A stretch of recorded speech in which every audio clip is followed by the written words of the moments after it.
we got that all set. And basically we'll do a little trial fit.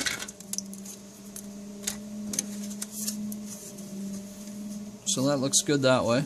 We're within our margins there. Hope over on this side kind of give you an idea what that looks like. So that's pretty good. I'm pretty happy with the way that's all worked out. Now if you want to do a legitimate full test fit, let's take a couple pieces of tape and basically we're just going to stick the tape right where those 2 points meet, and we can actually mount the body. This side we're just going to wrap it around here, but just for the sake of discussion we'll just set it on there because that side will actually kind of be flat.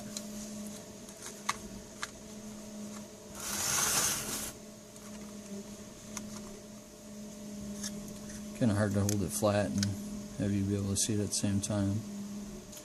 Usually the kind of the good rule of thumb is that this point right, I don't know, about right where the half of the driver's side is will be where this A pillar or the B pillar kind of is at. So it's going to be about in that area right there. But basically on my other ones, where this line is on the back side on the bottom here, from this line back it needs to be about 345 is kind of a general idea, ballpark number to get you in. Like I said, I was trying to show you two different styles here in one deal. Here's a good example when I said when you're cutting, make sure you're really careful. I actually overcut this piece, so thank God this is just a demonstration piece there. But so to do the front axle cutouts, basically kind of did the same thing I did with the deal here. Come through and then used a drill bit, drilled that out, and then I made the little marks. Drilled this out, and then make sure that there's enough clearance here that's not going to rub when the axle's in there. This is an 1/8 inch drill bit. On this side it's not an issue, you have all kinds of clearance. So yeah, basically, so we're going to be short that 1/8 inch that I additionally cut off that I thought was supposed to be there. It wasn't lining up because it was hitting up in this area here because of the way I had that configured. I'll go into that in a minute here. So in the back, like I said, I like to have the rears up just a little bit, so I just take my pencil or marker in this case, just try to make a line. It's, I would say 1/8 inch above there, so if it, you get some tire wear, it's not rubbing on the track or making any kind of noise. And then kind of eyeball where the center line is of the rear axle, and just kind of cut that up there, and then cut this off.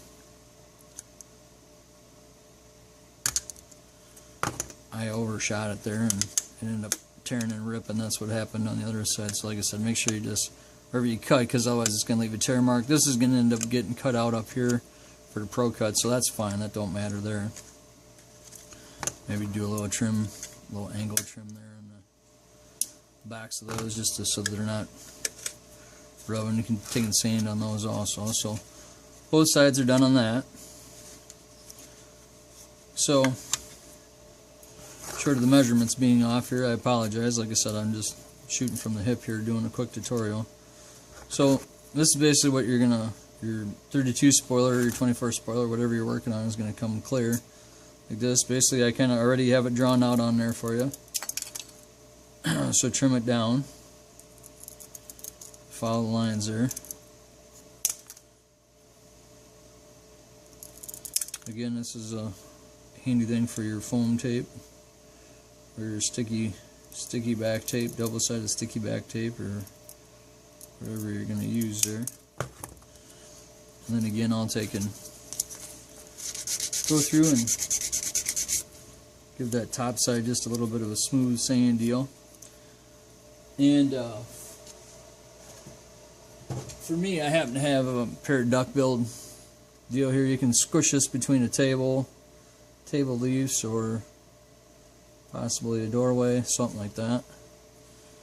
Give it just a little bit of a bend. It don't have to be a whole lot. Get crazy with it. May have to do just a little bit of trimming to get it so it's the right width. If it's a little narrower, that's fine. It's not going to hurt nothing. I make these a little bit wider, so just they can be used on other projects. I usually give everybody 2 of them. That's a little on the narrow side, but so we'll just take a piece of our tape. You know, if you're using clear or whatever, you can stick it on the top, or I usually just stick mine typically across the bottom right there and stick that in. So